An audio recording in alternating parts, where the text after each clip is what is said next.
Hello friends, এই ভিডিওটা আমার বাবার বাড়ির ভিডিও, সেটা আমি শ্যুট করে রেখেছি। এটা ছিল সরস্বতী পুজোর পরের দিনের ভিডিও। আমি সরস্বতী পুজোর দিন বিকালবেলাতে বাবার বাড়িতে এসেছি। তো এখানে হচ্ছে আমি একটা পুজো করব, তার জন্যই আসা হয়েছে। আমি যখন প্রেগনেন্ট ছিলাম তখন আমি মানত করেছিলাম সূর্য পূজা করব। তো সেই পূজাটা আমার বাবার বাড়িতেই করব, কারণ আমাদের গ্রামের লোকজনই জানে পুজোটা কিভাবে করতে হয়, আর একটু ঝামেলাও আছে। আমার বাবা খুব সকালবেলায় টোটো রিজার্ভ করে আমাদের এখানে বাজার আছে রানীগঞ্জ, ওখানে প্রতিমা বানাতে দিয়েছিল সূর্যদেব। মানে আমাদের বাড়িতে যে প্রতিমা বানায় সেই কাকুর কাছে দেওয়া হয়েছিল। তো ওখান থেকে দেখো এখন সূর্যদেবকে নিয়ে চলে আসলো। এই পূজা করতে হয় মাঘ মাসেই। তো এটা ছিল 25শে জানুয়ারি। তো এদিকে বাবা গেছিলো বাজারে, সেখান থেকে কিছু সবজিও নিয়ে এসছে আর পান নিয়ে এসছে। কারণ হচ্ছে যারা পুজো করবে তাদেরকে খেতেও দিতে হবে, যে মানে পুজোর আগের দিনও খেতে দিতে হয়, আবার পুজোর দিনও পুজো শেষ হয়ে গেলে খেতে দিতে হবে। তো এদিকে আমার মেজো বোনও কিছুটা লেপে নিচ্ছিল, আর আমি এদিকে আমাদের রান্নাঘরটা বেশ ভালো করে মুছে নিচ্ছিলাম। কারণ আমাদের গ্রামের দিকের বাড়িঘর তো একটু বেশি নোংরা হয়ে থাকে, মাটির ঘরও আছে। তো এদিকে রাত্রেবেলা রান্না হবে, তার জন্য বাবাকে বলা হয়েছে কিছু শাক পেড়ে দিতে। তো আমাদের বাড়িতেই প্রচুর শাক আছে। তো এখন হচ্ছে লাউ শাকগুলো পেরে নিচ্ছিল, আর আমি এদিকে বসেছিলাম নারকেলের ছোবড়াগুলো কাটতে, কারণ এই পুজোতে অনেক নারকেলের ছোবড়া লাগবে তার জন্য।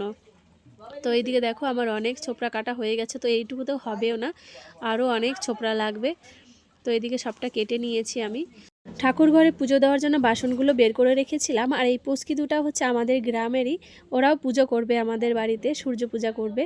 তার জন্য ওরা দেখো এই ঠাকুর ঘরের বাসনগুলো কি সুন্দর মেজে দিচ্ছিল। মানে আমাদের গ্রামের বাচ্চা কাচ্চা ছোটোবেলা থেকে কাজ করতে জানে। তো এদিকে মা হচ্ছে খই পাক দিবে, তার জন্য হচ্ছে গুড়টাকে জাল দিয়ে নিচ্ছে। আর মা দেখি এদিকে একা একাই গুড়টাকে করে নিচ্ছে, মানে খইগুলো পাক দিয়ে নিচ্ছে। আগে তো দুজনে করতে হতো, বেশিরভাগ একজনে গুড় ঢালতো আর একজনে খইটাকে নাড়তো। তো এদিকে দেখি আমার মা একা একাই করে নিচ্ছে, কারণ এদিকে আমরা অন্য কাজ করছিলাম, তার জন্য আমাদেরকে ডাকে উনি। তো দেখো এই যে উড়ানো পূজার জন্য এখানে কি কি লাগে, সেটা হচ্ছে অনেকগুলো বেগুন পাতা লাগবে। তার মানে যারা যারা পুজো করবে তাদের প্রত্যেকের নামে নামে বেগুন পাতা মানে আনতে হবে। তো তারপরে এখানে লাগে মুড়ি, খই, চালের গুঁড়ো করে ছাতু।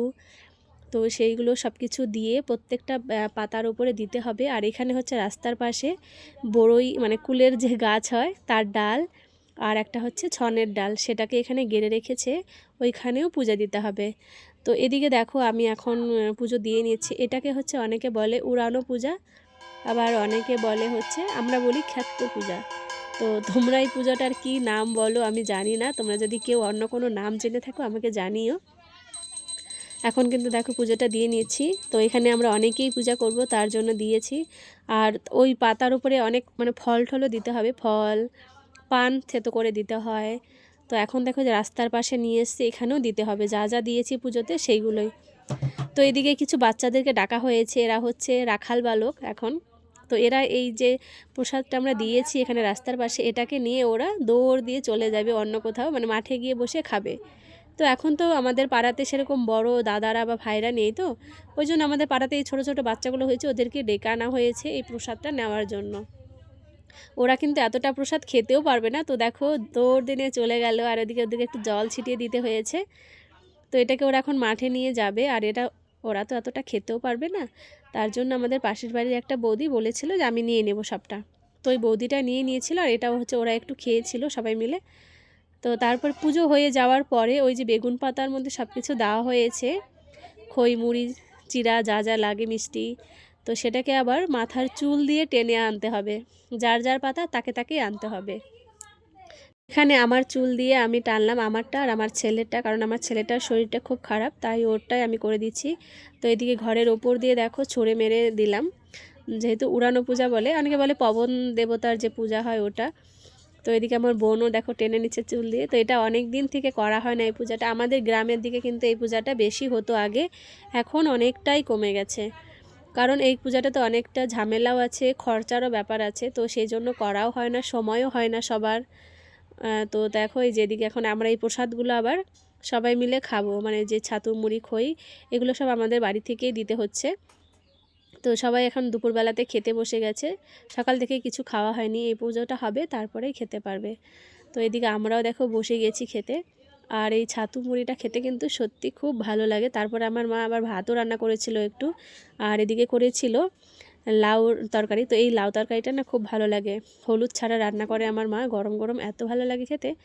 তো এদিকে আবার যে সূর্য পূজা হবে তার জন্য এখানে কিছু শিঙা নিয়ে এসছে।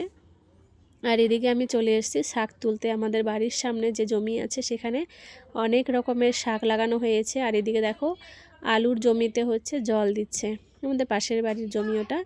আর এদিকে দেখি একটা জ্যাঠা জমিতে বীজ দিচ্ছিল, ওখান থেকে শাক নিতে চেয়েছিলাম। তো সেই জন্য আবার আমাদের পাশে আরেকটা বাড়ি আছে, সেই বাড়ির জমি থেকে আমি এখন শাক নিয়ে নিচ্ছি।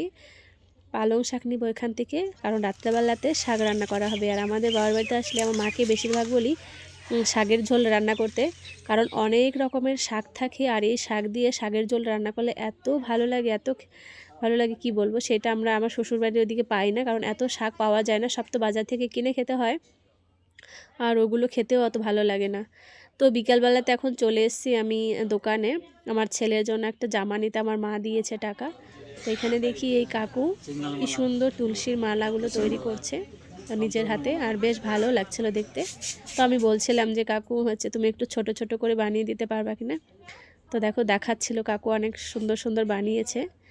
তো বিকালবেলাতে একবার দোকান থেকে এসে দেখি ওরা সূর্য পূজা করার জন্য যেটা থল বানাতে হবে মাটি দিয়ে, ওটা রেডি করে নিচ্ছে। আর এদিকে আমরা ঘট, ধূপটি, প্রদীপ সব কিছুতে রেডি করে রাখছি, কারণ খুব সকালবেলা উঠে এগুলো কাজ করতে হবে।